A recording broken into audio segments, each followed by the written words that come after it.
And I don't care whether you're Democrat or Republican. If you're a voter, if you've got a daughter, you got a sister, you got a mom, I know you got a mom, this is something you should care about. And I'm not going to stand still either. So in this year of action, I've used my executive authority whenever I could to create opportunity for more Americans. And today, I'm going to take action, executive action, to make it easier for working women to earn fair pay. Democrats have long believed that when it came to the majority of women in America, they would side with them. The often questionable and what some would call phony war on women always turned up as their likely calling card. But recent numbers tell a very different tale, one where younger voters, Latinos, and yes, even women are turning against the Democrats in numbers that scare those seeking to remain in power come the midterms and beyond. Let's get some truth. Welcome back to MidPoint. Psychology expert and co-author of What Women Really Want, Dr. Gina Loudon, and Democratic strategist Jessica Tarlov. Ladies, thanks so much for joining us today. Thanks for having us. Thanks for having us. All right, Jessica, I'm going to start with you here. The Washington Post ABC News poll. Women surveyed said they disapprove of President Obama by a 50% to 44% margin, nearing an all-time low in the poll. I guess, first of all, do you fall for the numbers? No, I don't. And as a pollster, I've got to give it up to the numbers. I mean, it sounds right. You can feel that sentiment out there in the world when you talk to people, and it's no good for Obama, certainly heading into the midterms. That said, it doesn't necessarily mean that this is going to be a permanent change. And one thing that we really haven't seen is the GOP taking advantage of this fall in support for the president and for the Democratic Party. So until we see a clear alternative, I don't think that the Democrats are going to lose women generally. Okay, now you mentioned the sentiment. What, in your opinion, are the sentiments that would be turning women against the president? Well, I don't think it necessarily has to do with women's issues or traditional women's issues. I think that it's just generally the world is in a state of chaos. And I think it's interesting to think back about the time after 9/11 when, as now Vice President Joe Biden coined women as security moms, which is now then evolved into Walmart moms. And we could be seeing them shift back towards security moms now with the threat from ISIS. But let me point this out, too. When you say that it is not necessarily women's issues, wouldn't you agree, though, that this war on women mantra is still used over and over again by a number of the Democrats and the Democratic candidates to go after Republicans? 100%. I think it's absolutely still used, but I think, the GOP has coined their own, quote, war for women. So they're using this kind of negative language. I know that for is a positive word, but they're getting into that fight as well with very little to back it up. All right, Gina, your turn on this one here. Do you believe the numbers and why? And we have to talk about those sentiments here and see what it is from your side. Well, I do actually believe those numbers. I think that I've been talking to women across the country. We've talked about my book on here, What Women Really Want. We've talked to these women, and women's concerns are not being addressed by this administration. I think especially if he goes with his promised amnesty executive order, he'll lose women in droves, because amnesty is something that affects security in all forms. And that's something women are very concerned about. It affects their job security. We already saw this summer, many moms, kids that were home from college couldn't get jobs because they're competing with illegals. You go ahead and give them amnesty and watch what happens to those moms' tempers regarding this administration and their party. I also think the national security is a huge issue, and we all know that we have terrorists crossing our borders right now. You go ahead and give them amnesty, and you watch some mama grizzlies get pretty upset. So the question, though, will be, what do the Republicans message out of this? I think that'll be the interesting part, because the Republicans sort of have a habit sometimes, especially those in control in Washington, D.C., of kind of blowing these opportunities. So it'll be, what do they do with the football once they get it? All right, so then let me ask you then. They got the football right now in their hands, 50 to 44% in this poll. What do they need to do? What's the one? Give me two things, as a matter of fact, briefly, that the Republicans must do right now to capitalize on this, or they completely lose the chance. They need to promise that if they take both bodies, they will absolutely do something about Obamacare.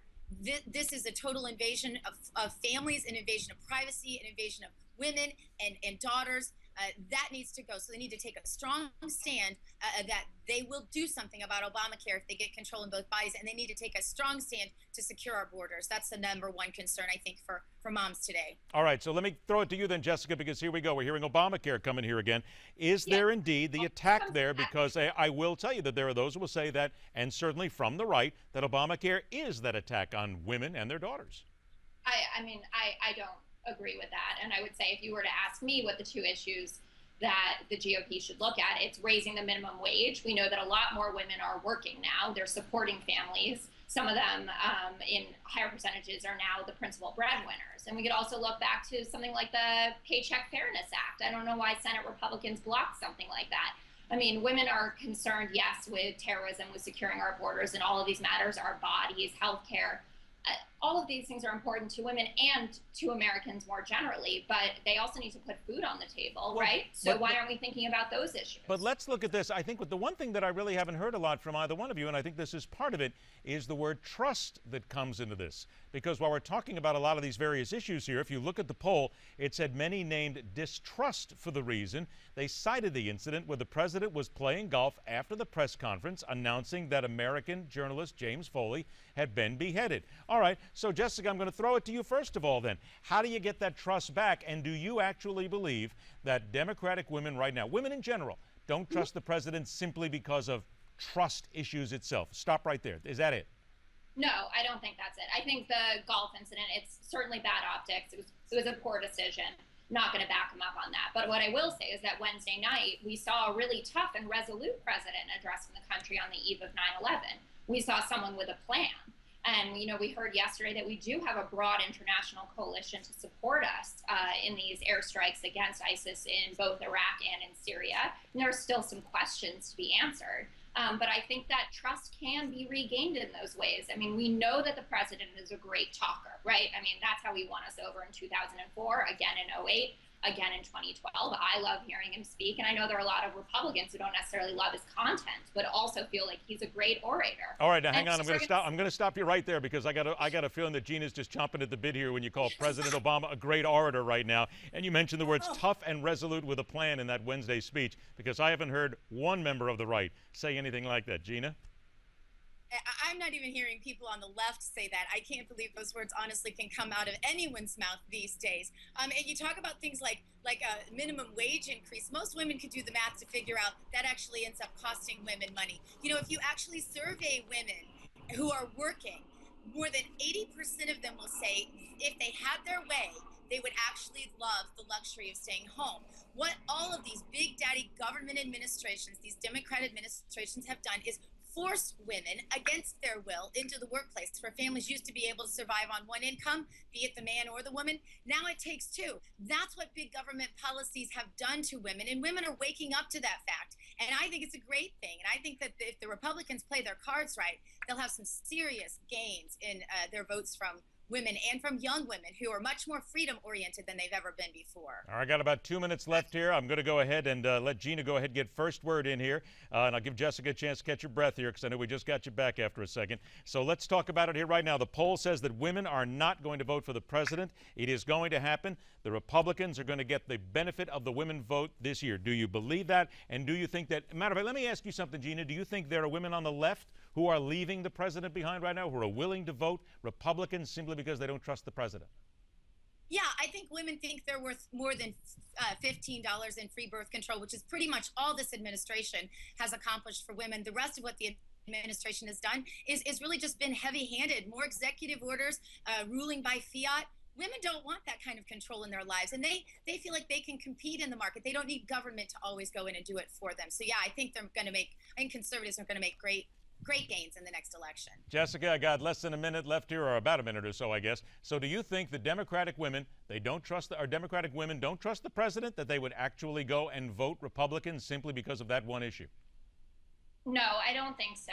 And I think that more than anything else, women and men are supporting a plan for more bipartisanship and more compromise in Washington. And I think that they know full well that the Republicans are not the party that's interested in working across the aisle. We've seen that time after time as the president's agenda has been thwarted. And yes, he has turned to executive action, but I certainly don't think he's been as reckless or overbearing with it as many Republicans would make it seem. All right, I'm going to squeeze a little time in here real quick, Jessica. Real quick answer from you. Do you think war on women is a winner for the Democrats? I do. I think that they should keep emphasizing it, and more to the point, they should keep thinking in the way that they do. Okay. And it's not just a talking point. It's not just a campaign stunt. It's really the truth. The GOP is not as good for women as the Democrats are. Gina, 20 seconds to you. Same question. Yeah, there is a war on women. It is not coming from the right. The war on women is a heavy-handed government who wants to control their lives and be all in their business. That's not what women really want. And that's why we wrote a whole book about talking exactly that. What do women really want? Big government is not it. More freedom is it. Ladies, we got a lot more to go on this one. How down the road we head for the midterms and also the presidential election. Dr. Gina Loudon, Jessica Tarlov, thank you so much, ladies, for joining us. We'll do it again. Thanks for having us. Later on this hour, what the president believes America must do to fight a killer, not the Islamic kind, but one that could kill millions around the world. That's coming up right here on MidPoint.